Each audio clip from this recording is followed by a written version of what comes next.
ओमफ्राय बिदि होननानै जानला मोनला फिसा खांबाय थानो नाङा जाहोनो हानाय फरायहोनो हानायनि खोथा थायो मा जादों बै समावनो फिसाखौ सासे लाबाव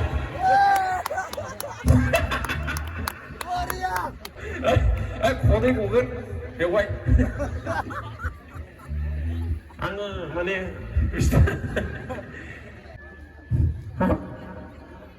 मानो हिनजावफ्रा फिसा फिसा सिन्दुर फुनै ओमफ्राय बे फिसा सिन्दुर फुननायखौबो खानायजों खोबो थारमाने मा होननाय जादों आं हाबा जायाखै होननाय जादों ना जायाखै आखाइखौ हाबनानै खोबो नंगौ ना नङा आंना दाय जानोसैलाय अरजाया साफा सानै गाज्रि मोननाया जेबो नङा नंगौ नङा आरो हारे नों हाबा जाबाय सिन्दुरखौ मानो थुनो लाजिनांगौ जाखि एथ' गिदिर गिदिर समाय लाबाय हाबाब सुवामि मोनजाब्लाबो मोनजायाब्लाबो दुखुब्लाबो सुखुब्लाबो अराय सम नोंजोंनो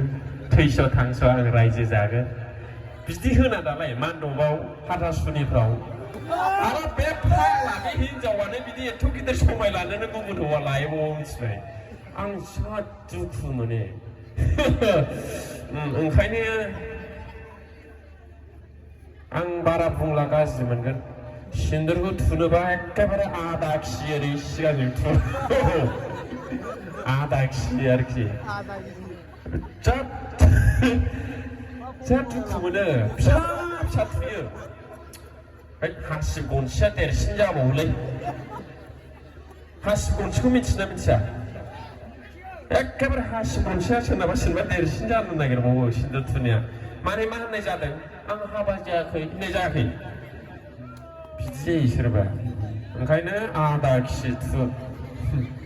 फिसाइफोरखौ आं खावलायबाय हिनजावखौ एसे गिदिर एखेबारे दाग्ला थुनानै बेरायहोथों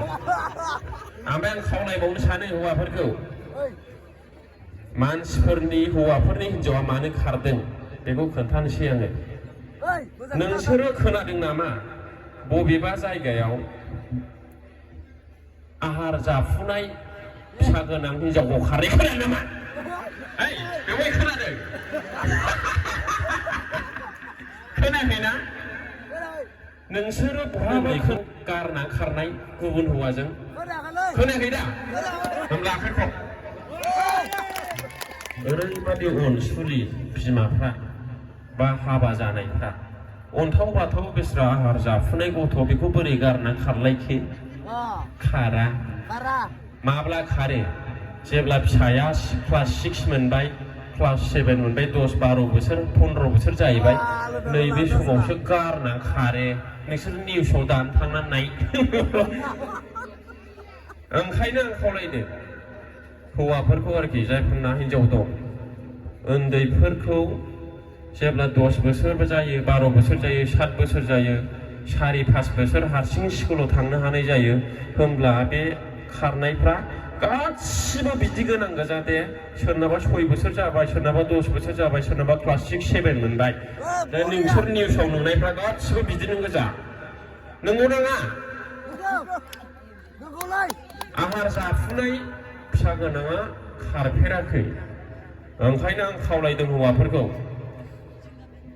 जै नोङो गावनि फिसा हिनजावखौहाय जै नोङो गावनि हिनजावखौ सन्देह मोनबाय हौवाफ्रा आरोखि हिनजाव गोनांफ्रा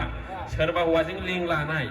बा नोंखौ गारहां माहां मोनदों बा गुबुनजों थांहां माहां जादों बै समावनो फिसाखौ सासे लाबाव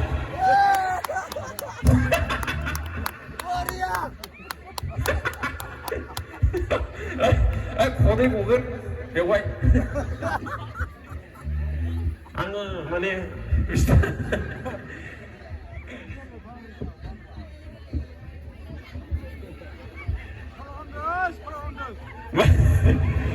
हिनजाव गोनांफोरखौ खावलायदों आरोखि जेनेबा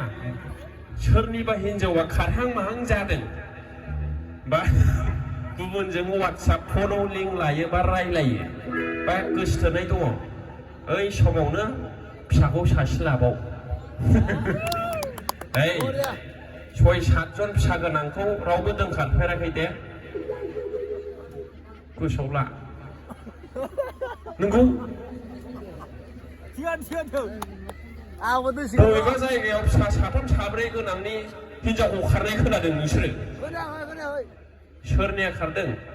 सासे 2 फिसा गोनांना खारदों आरोखि ना बारा बुंबाय ओमफ्राय बिदि होननानै जानला मोनला फिसा खांबाय थानो नाङा जाहोनो हानाय फरायहोनो हानायनि खोथा थायो माने जायफोरनाखि खारनो गोसो जादों सोरनिबा हिनजावा बा खारहां माहां जादों बिसोरखौल' आं खावलायहरबाय आरोखि